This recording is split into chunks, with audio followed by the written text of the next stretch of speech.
বিদ্যাধরীর পারে ধূপধুনোর গন্ধ। দেগঙ্গায় ৩৭১ বছরের পুরনো কালী পুজো।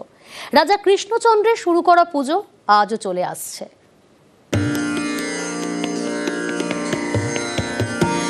বিদ্যাধরীর পারে ধূপধুনোর গন্ধ।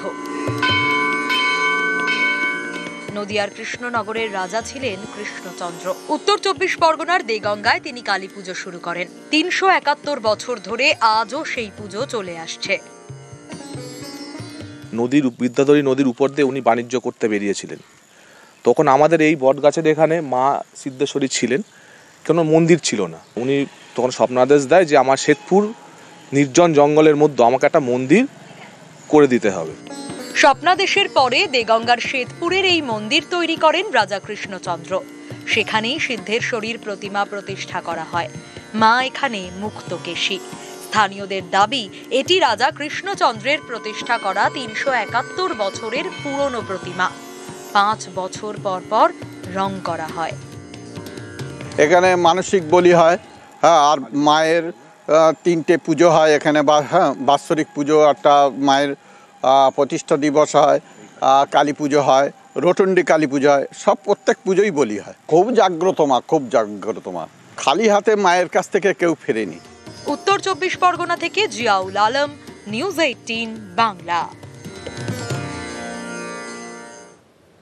জলপাইগুড়ি শহরের শিকলে বাঁধা মা কালী। ৫১৬ বছরের পুজো। বৈকুণ্ঠপুর রাজবাড়িতে বছরে ৩ বার কালী পুজো হয়। দীপান্বিতা অমাবস্যায় আরও জাঁকজমক।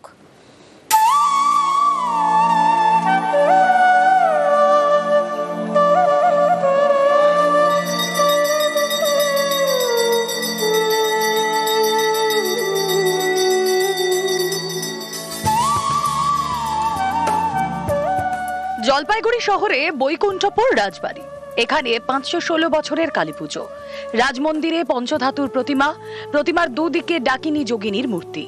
বছরে এই মায়ের 3 বার পুজো হয়, যেমন পয়লা বৈশাখে, তারপরে অম্বুবাচীতে, এবং দীপান্বিতা কালী পুজোতেও মাকে বড় করে পুজো, আমিষ ভোগ পাঠা বলি, যে আগে নিয়ম অনুসারে এখনো পুজো হয়ে আসছে। জলপাইগুড়ির বৈকুণ্ঠপুরে করলা নদীর একদিকে রাজবাড়ি, আরেকদিকে দেবী চৌধুরানীর মন্দির। কথিত আছে রাজবাড়িতে মা চঞ্চলা। মা কালী রাজবাড়ি ছেড়ে দেবী চৌধুরানীর মন্দিরে চলে যেতেন। তাই রাজবাড়ির পঞ্চধাতুর প্রতিমা লোহার শিকল দিয়ে বাঁধা। মহাদেবের পা দুটিও বেঁধে রাখা হয়েছে। বাবা ঠাকুরদার কাছে শুনছি নাকি আগে মা চলে যেত, দেবী চৌধুরানীর সাথে একটা সম্পর্ক ছিল, সে নাকি এখান থেকে বের হয়ে চলে যেত, তার জন্য শিকল দিয়ে বাঁধে। মাঝে মাঝে যেরকম নুপুরের আওয়াজ পাওয়া যায় অমাবস্যা পূর্ণিমায়। জলপাইগুড়ি থেকে পিনাকি শীলের সঙ্গে শান্তনু কর, নিউজ 18 বাংলা। পুরুলিয়া শহরের নাক কাটা কালী ২০০ বছরের পুরনো পুজো। এই পুজো ঘিরে নানান গল্প।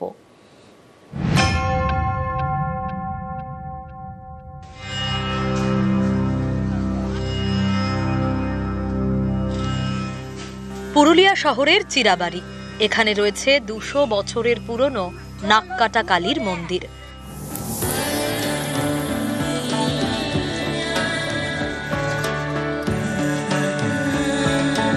চিরাবাড়ি একসময় ছিল জঙ্গলে ঘেরা শুনশান।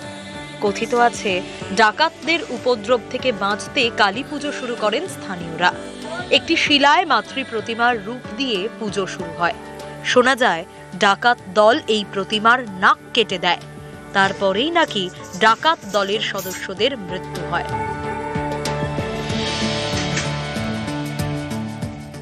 তখন ওই রাগে এসে নিয়ে আরে নাক টাক কেটে দিয়েছে আপনার চোরেরা। অঙ্গ প্রত্যঙ্গ যেগুলো আছে আপনার অঙ্গগুলোকে কেটে দিয়েছে আপনার, আর নাকটাকে একদম ছুলে দিয়েছে। যখন নাকটা কেটে দিলে না, তখন এনার নাম হলো নাক কাটা কালী। যদি একান্ত মনে তারা মানসিক করে থাকে আর কি, তাহলে তার মনের বাসনা নিশ্চয়ই মা পূরণ করে।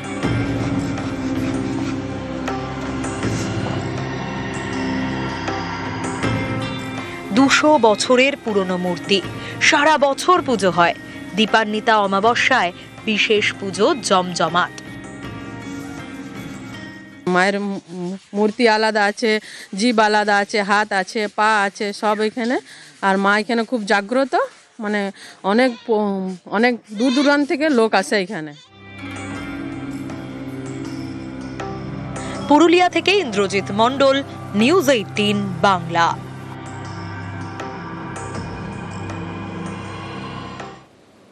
মারাঠাদের আক্রমণ অলৌকিক গল্প, 400 বছরের অটুট বিশ্বাস, সোনামুখীতে প্রাচীন কালী কথা, রানীর বাজারে মাইতো কালীর গল্প।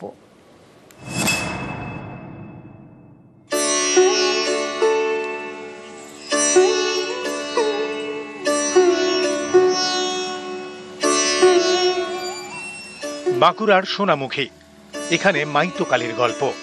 মাতৃ প্রতিমায় সোনার জীব। সোনামুখীর রানীর বাজার এলাকায় মাইতো কালী মন্দির। এই মন্দির জুড়ে বর্গীহানার ইতিহাস।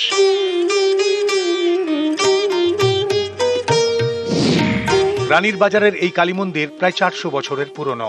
কথিত আছে মারাঠা সেনাপতি ভাস্কর পণ্ডিতের উচ্চারণে মা কালীর নাম হয় মাইতো কালী।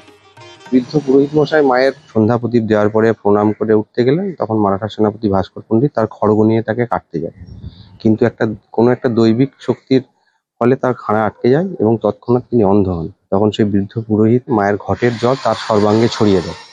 তখন সেই মারাঠা সেনাপতি ভাস্কর পণ্ডিত তার দৃষ্টিশক্তি ফিরে পায়। তাকে জিজ্ঞাসা করে যে এখানে কে আছে। যেহেতু মারাঠা, তাই বলে মা কালী, মানে মাইতো কালী হ্যাঁ, হিন্দি ভাষী। তখন থেকেই মায়ের নাম মাইতো কালী।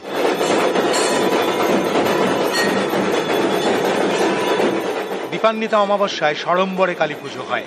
প্রতি বছর পুজোর দিন আগের বছরের ঘট বিসর্জনের রীতি রয়েছে।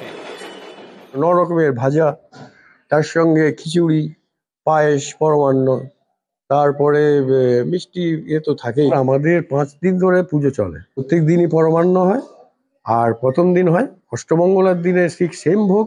হাজার হাজার লোকের সমাগম হয় ভক্তের।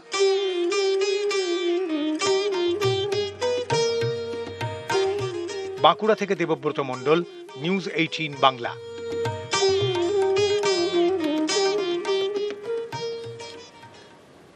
তন্ত্র সাধকের হাত ধরে পুজো শুরু। 500 বছর ধরে পাঁশকুড়ার তালিট্টা কালীবাড়িতে পূজিত দক্ষিণা কালী।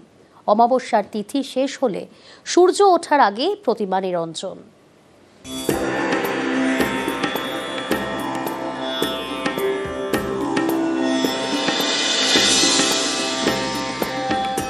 তন্ত্র সাধনার জন্য কালী পুজো শুরু প্রায় 500 বছর আগে। আজও এই পুজো চলে আসছে।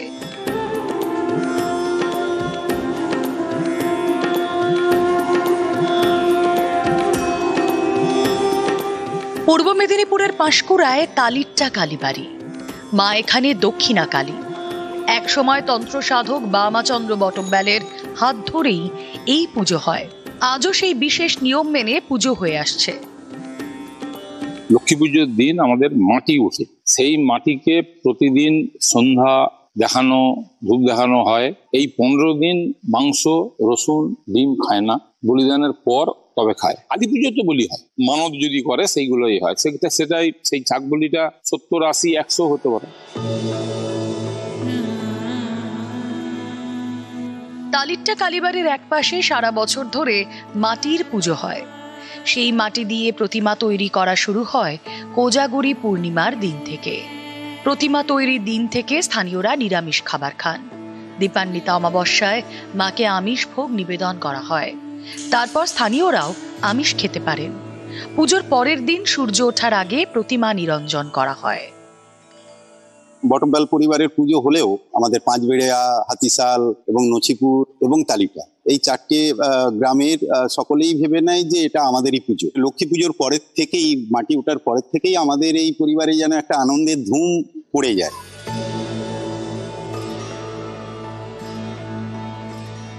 ক্যামেরায় সর্বানন্দ মিশ্রের সঙ্গে সুজিত ভৌমিক, নিউজ 18 বাংলা। কালনার